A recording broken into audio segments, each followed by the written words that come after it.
Los inmortales no eran monstruos de película ni fantasías de magos orientales.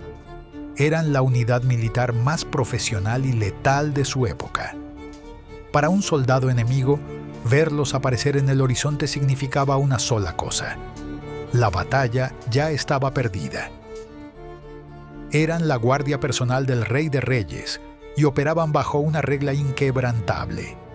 Siempre debían ser 10.000. Si uno caía, otro ocupaba su lugar de inmediato. No había huecos en la formación, no había debilidad visible. Ante los ojos del mundo antiguo, parecían una fuerza eterna que no podía ser matada ni detenida. Eran mucho más aterradores que cualquier película. La élite absoluta de un imperio que dominaba medio mundo conocido. Eran el puño de hierro del imperio aqueménida, la superpotencia más grande que la historia había registrado hasta entonces. Pero los inmortales no eran reclutas forzados sacados de granjas empobrecidas para servir de carne de cañón. Eran la aristocracia de la guerra. Solo aquellos con sangre persa o meda podían aspirar a formar parte de este cuerpo.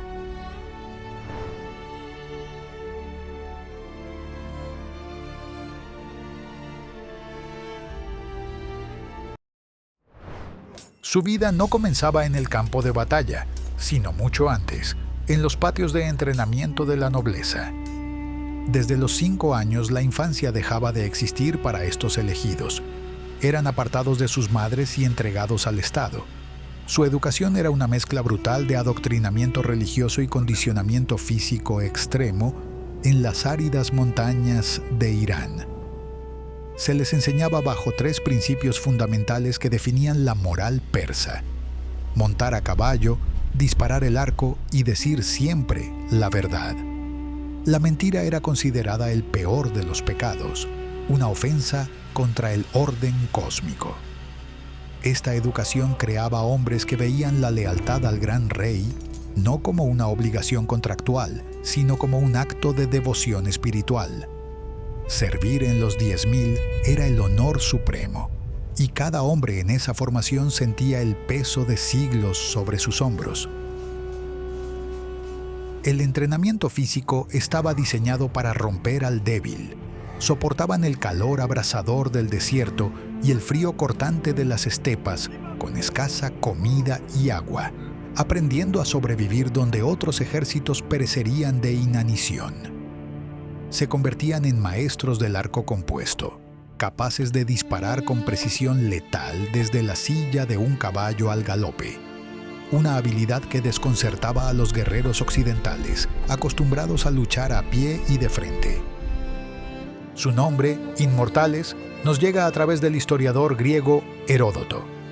Aunque es posible que fuera una mala traducción del término persa Anushiya, la descripción táctica encaja perfectamente con el mito que ellos mismos cultivaban. La unidad siempre mantenía su número exacto. Ni uno más, ni uno menos. Si un inmortal caía enfermo, era herido o moría en combate, era reemplazado al instante por otro soldado de reserva que marchaba detrás de la formación principal. Esta guerra psicológica era tan efectiva como sus lanzas.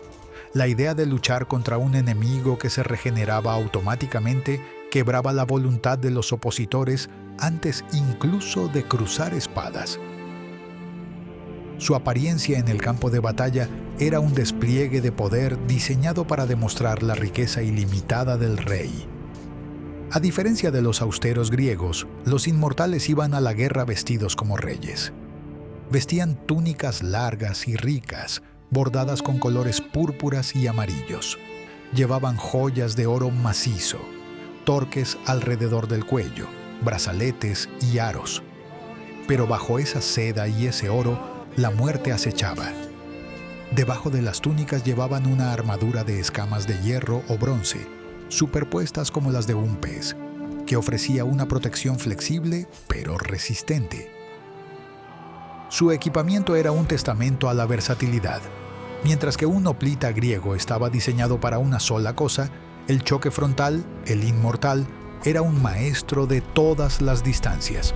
Portaban arcos potentes con carcajes llenos de flechas de caña. Llevaban una lanza corta, el arma que les daba otro de sus nombres: los portadores de manzanas, llamados así porque el contrapeso en la base de sus lanzas tenía forma de esfera.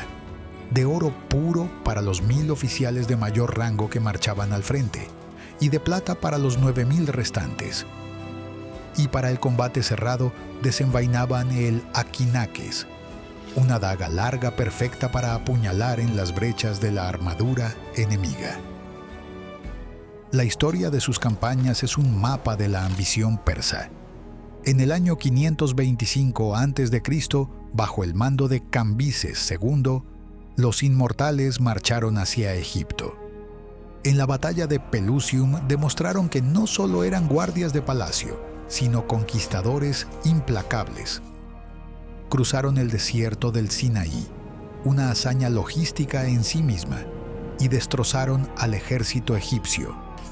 Se cuenta que la ferocidad de los persas fue tal que los egipcios, aterrorizados, huyeron en masa hacia las murallas de Menfis, donde fueron asediados y finalmente sometidos. Egipto, la joya del Nilo, cayó ante las botas de los 10.000. Años más tarde, bajo Darío I, se adentraron en tierras desconocidas durante la campaña contra los escitas. Aquí, los inmortales enfrentaron un enemigo que no peleaba de frente, sino que corría y disparaba. Fue una guerra de desgaste en las vastas estepas europeas. Aunque no hubo una victoria decisiva, la disciplina de los inmortales permitió al ejército persa retirarse ordenadamente sin ser aniquilado, construyendo puentes de barcos y manteniendo la cohesión donde cualquier otro ejército se habría desmoronado por el pánico y el hambre. Sin embargo, la historia occidental tiende a obsesionarse con sus momentos de dificultad, específicamente en las Termópilas, en el 480 a.C. Allí, los inmortales se enfrentaron a su antítesis, la falange espartana. Pero es crucial entender el contexto con precisión. El estancamiento inicial en ese paso estrecho no se debió a falta de valentía, sino a una desventaja tecnológica circunstancial. Sus lanzas eran más cortas que las griegas, y sus armaduras ligeras no estaban diseñadas para el empuje masivo en un corredor de pocos metros de ancho. Heródoto narra que cuando Jerjes envió a los inmortales, esperaba que la batalla terminara en minutos. Lo que encontraron fue un muro de bronce. Los persas se lanzaron una y otra vez, muriendo por cientos, incapaces de alcanzar a los hoplitas con sus armas más cortas. Pero reducir su historia a este momento es ignorar su éxito final. Fueron los inmortales quienes, guiados por el traidor Efialtes, recorrieron el sendero de montaña durante la noche, en completo silencio y con disciplina férrea, para flanquear a los griegos. Los 300 murieron. Los inmortales siguieron marchando. Tras las Termópilas, los inmortales continuaron siendo la columna vertebral del ejército invasor. Un año después, en la batalla de Platea, se enfrentaron nuevamente a los espartanos en una llanura abierta. Allí, bajo el mando del general Mardonius, los inmortales lucharon con un coraje desesperado.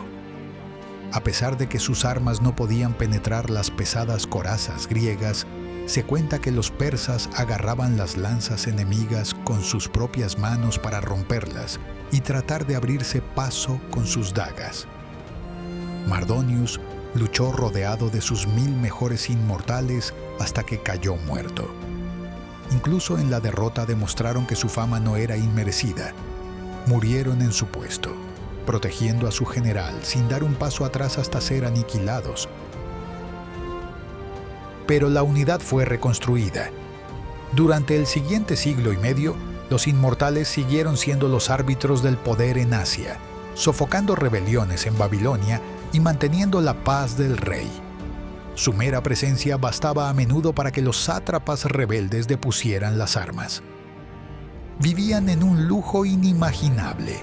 viajando con caravanas de suministros propias, concubinas y cocineros, no por debilidad, sino como una herramienta política. Donde iban los inmortales, iba la corte, y donde iba la corte, reinaba la civilización. El final definitivo de la leyenda llegó con la caída del imperio mismo, bajo las lanzas de Alejandro Magno. En la batalla de Gaugamela, en el 331 a.C., los inmortales se alinearon por última vez para proteger al rey Darío III. Pero la guerra había cambiado para siempre. La falange macedonia, con sus zarizas de 6 metros de largo, hacía imposible cualquier acercamiento. Era una barrera de puntas de hierro impenetrable. Los inmortales se lanzaron contra los macedonios, intentando cortar las picas con sus espadas, buscando huecos, disparando flechas. Lucharon con la furia de quienes saben que su mundo se acaba. Pero la caballería de Alejandro golpeó los flancos y la cohesión persa se rompió. Darío huyó, y con su huida el propósito de los inmortales se desvaneció. Fueron masacrados en el polvo de Gaugamela, superados por una nueva forma de hacer la guerra que no tenía respeto por la tradición ni por el oro. Cuando el imperio aqueménida cayó, la unidad se disolvió en la historia. No hubo un último sacrificio glorioso que salvara el reino, solo la dispersión y el silencio de los desiertos. Siglos más tarde, los sasánidas intentarían revivir el nombre, pero la mística original, la de aquellos 10.000 hombres que marchaban como una marea dorada bajo el sol de Asia, nunca volvió a replicarse. Fueron, durante 200 años, la fuerza de combate profesional más efectiva del planeta. No eran esclavos temerosos, sino nobles orgullosos, que marchaban a la muerte vestidos de gala. Representaban un tipo de guerra donde la disciplina colectiva y la lealtad absoluta superaban al heroísmo individual. La imagen de 10.000 hombres avanzando en perfecto silencio sigue siendo una de las visiones más poderosas de la historia militar. No eran inmortales de carne y hueso, pero mientras el imperio vivió, nadie logró borrarlos del campo de batalla. Gracias por ver este video. Si valoras la historia contada con precisión, suscríbete para descubrir más sobre el mundo antiguo.